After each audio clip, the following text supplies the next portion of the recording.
Hi guys, my name is Ashley. I'm going to be facilitating this group. A little bit about me, I'm a counseling student at National University. And so I've invited you guys here to kind of participate in a stress management group. I'd like to start off just kind of introducing everyone so we can go around the table. I'll start and tell the group a little bit about yourself. So, like I said, I go to school at National. I'm in my master's program. I also work full-time.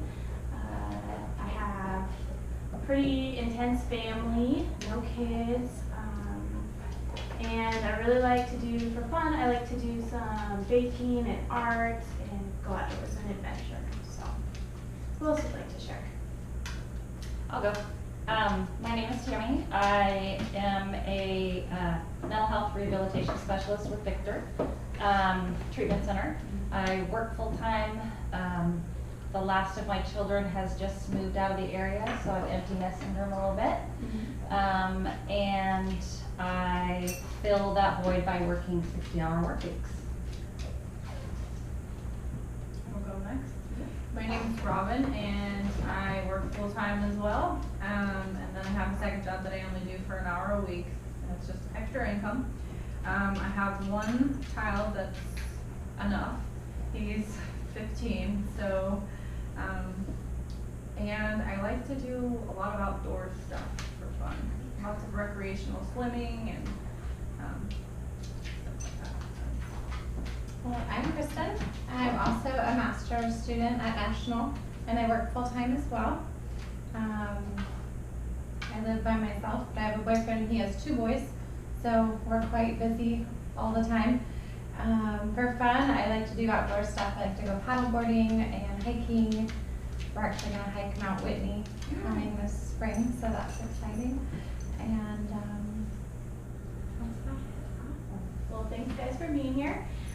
Before we get started talking about the topic, I want to discuss confidentiality in groups. It can be a little tricky, but what stays here, what's said here is going to stay here. Please don't go tell your best friend what the other group members said. It needs to be like a very safe environment for everyone to share because we'll be talking about some personal stuff. So, is everyone okay with that? Yes. Awesome. Okay, other than that, I would like to establish some ground rules for this group. So one of my ground rules is confidentiality. So what's said here stays here.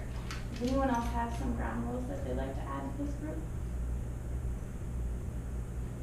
No, I think that would cover it. Okay, I think we're pretty much grown-ups and can speak with respect to each other, basic. Awesome. Okay. The other thing I'd like to add is just one person speaks at a time. I think that's helpful. That way we can really hear the other group members. So let's get started. So this is going to be a 3-week group where we can learn about our stress and work towards reducing our stress. And we'll learn to develop a stress plan and effective stress management skills. So, who here has some stress in their life? I know I do. I do. And who would like to get rid of it or reduce it? Yes. Okay. So, can anyone share or would like to share something that stressed them out this past week? It was extremely stressful. I will share. My computer got a virus in it, so I could not get any homework done from Thursday through Sunday, which I had lots of assignments due on Sunday, so that was extremely stressful. And then working full-time on top of it, I didn't have a whole lot of time to get things prepared, so just a building of stress, I think, with the computer virus. Sounds like a lot of time and constraints and unexpected environmental issues. Yes. Yeah, absolutely. Anyone else? Yeah, I'll share. I have a couple stressors, but one stressor, it's actually positive stressor, is in getting the full-time job. I'm also qualifying for a house, and so I've been looking, and then I found one, and then I put a bid in, and it was accepted, but I mean, this is the process, and I've never bought a home before, and did all that, did the inspections this weekend, and they're not looking very good at all. So it's like that up, down, Yeah. excited, not. And so actually today I've decided that I'm not gonna go forward with the home, even though I fell in love with it. And so I'm really learning like home buying process. Like, you know, it's not as easy as you see on those like little shows that you just go pick a home and you buy it. Like, no. No. So that's been a good big stressor for me. Okay. Yeah, that seems significant. Yeah. I guess for me, this is a new position at my work, and so I've been handed with, on top of new requirements for Medi-Cal billing and learning those requirements and how to word things just right. We're also case managers for 15 kids and balancing the time between seeing your clients and doing the billing, and which comes first. Is it the kid? Is it the being able to bill for the kid so that they can get paid for the kid? So those work-related stresses have been a little bit more than I would like, at the same time of my oldest son living away out of the area and him wanting mom to help, which there was just no way for mom to take off time to do that.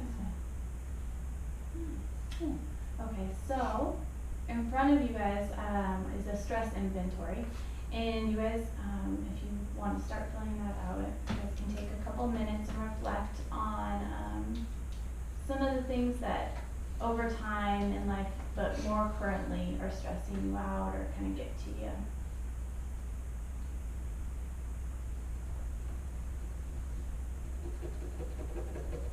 Stress of a pen not working.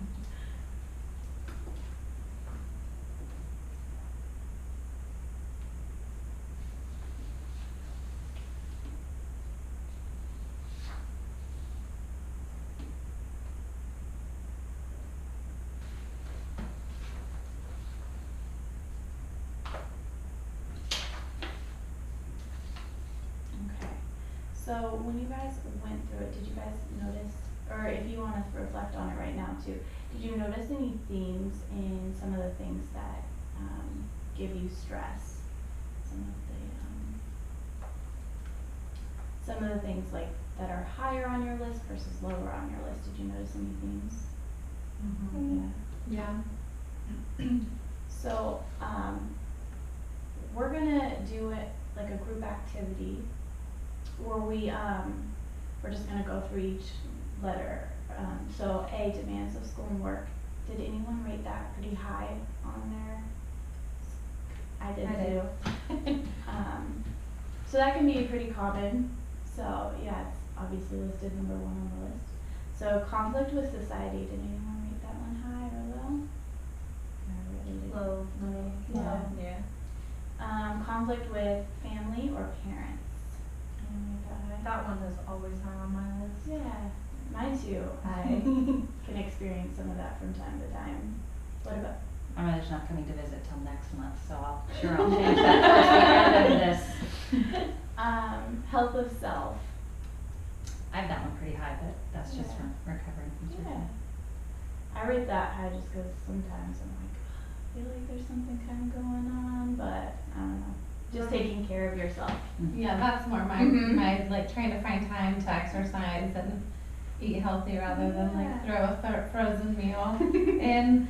That would be like my health. Yeah. What about health of a parent, friend, or other? Did you guys rate that one high or low? I rated it low, but I guess that now thinking about it, it kind of could be higher because my mom has Parkinson's, so that's weighs on you sometimes. Yeah. But other than that, it would be low. Mine was in the middle. Yeah. I feel like there's always something going on with a friend or family. Yeah, something.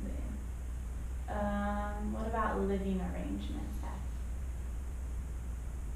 I rated that pretty low, but I always hope to move, so. I don't know, I don't think I'm gonna buy a house anytime soon. You know what's so funny is I actually rated that low. Really? Yeah, because I mean I live where I'm at, so I'm Mhm. comfortable with it. But yeah, so I feel like it's not urgent, so I guess that's why I put it low. Okay. Right. But at the same time, as we go on, I've rated other things high because of it. Yeah. It's just the domino. Yeah. Yeah, I rated it moderate to high, just because, my parents are my landlords. Okay. And my boyfriend and I are kind of in the talk of moving in, and so I'm kind of over. You're mindful of it. I'm all that kind stuff. of over it, yes. Okay, money. Lack of. How do you guys feel about that one? I was surprised that I rated it down at like a 2 because of the 2 girls away at Chico State and the cost of that for me. Yeah. But I think it's a little less now since they're living together and not in separate apartments, so they're able to do more on their, for themselves. Yeah. It's not so bad. Once again, you think that would be high on my list with coming up for with the down payment and closing and all that stuff, but I actually rated mine at a 2 as well. I just feel more stable in my job, and I do prepare, so I guess I'm not as stressed about that, but, so it's interesting. Yeah, I rated it at a 2 as well. The more stressed part is my spending, not the money itself. So, I think kind of like the point of this is kind of just to be mentally aware and also to realize that like some of these stressors are common, in people. So we've gone through it and kind of looked and saw that, oh, you already did that as a 2, which means you would think, everyone said, I think I would have rated it higher, but it's not as, bad, or, I spend it more than, it's a need. So it's kind of interesting that some of the things that cause us stress are themes amongst a lot of people, and they're very common. Some of these are environmental stressors. Some of these are major life changes, kind of like what you're going through with buying a new house, or kind of like you with your housing situation, talking about it. Those can be major life changing stressors. There are developmental stressors, so things that come over a lifetime and a lifespan. And there's interpersonal conflict with family, work, all those kinds of things. Did you guys notice a theme amongst your stressors, if they would fit one of those categories more than others? I would say most of mine is just school and work related. Other than that, I'm pretty much set. Family. I'm gonna say life transitions, yeah. Transitions. Yeah, a lot of mine are very developmentally, like where I'm appropriate for my life setting right now. It's just absolutely accurate. When I looked at that, I was like, yes. Do you guys notice any other stressors in like different categories in your life other than the developmental, major life changes, environmental? Did you guys encounter? Not really. Okay. So, although we experience stress from common sources, it's important to be aware that 2 people don't experience stress in the same exact way. So one of the things that I'm going to send you off with is the stress symptom checklist. So over the next week, I want you to take this and like put it somewhere in your house, maybe in your car, when you're thinking about, somewhere where you think about these things, on your fridge, somewhere. And over the next week, I want you to think about how stress is impacting you physiologically. So does it cause you to have a stomach ache? Do you have trouble sleeping or trouble concentrating? And so each time you experience one of those things on this list, I want you to check them. And then we'll come back next week and we'll kind of talk about the impact of the stressors or the stress on our body. And so that way we can start recognizing it, because recognizing these physiological symptoms can really, really show us how we can reduce our stress and how to effectively manage it. Okay? Does everyone think that they could do that at a homework assignment in the next week? Yes. Yeah. Awesome. Okay, so I will see you guys all next week on Monday at 6. Thanks. Thank you.